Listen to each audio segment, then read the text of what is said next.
Hello बच्चों, कल हमने अपने जैव प्रक्रम वाले टॉपिक में आपको कार्बोहाइड्रेट से परिचय कराया था। आज प्रोटीन से कराएंगे। आज थोड़ा समय अभाव होने के कारण थोड़ा कम ही कराएंगे, लेकिन वीडियो में थोड़ी सी बात तो ज़रूर बताया जाए कि आपको मिलते रहे, कंटिन्यू आपका बना रहे।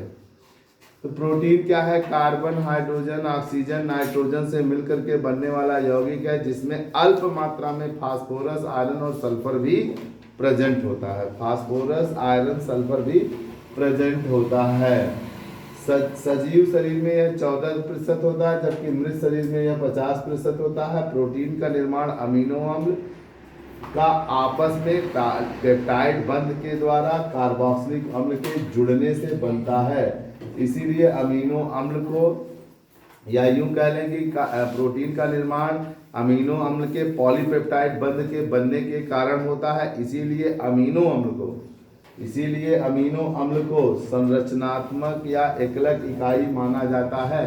स्ट्रक्चरल यूनिट्स आर मोनोमरिक यूनिट्स भी बोला जाता है। पेप्टाइड बंध बनता कहाँ है? पेप्टाइड बंध अमीनो अम्ल का, जैसे 2, 3, 4, 10 अणु ले लिया अमीनो अम्ल के, तो अमीनो अम्ल के नाइट्रोजन का H बॉन्ड उसी दूसरे अमीनो अम्ल के कार्बोक्सिलिक से बॉन्डिंग करता है, और इस तरह से पानी बन करके एक अणु बाहर होता है।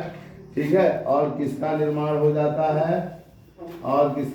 जाता है? अमीनो अम्ल का। अब ये अमीनो अम्ल कई बार रिपीट होते जाएंगे तो लंबा होता चला जाएगा। प्रोटीन निर्माण कोशिका द्रव्य में होता है ट्रांसलेशन क्रिया के द्वारा।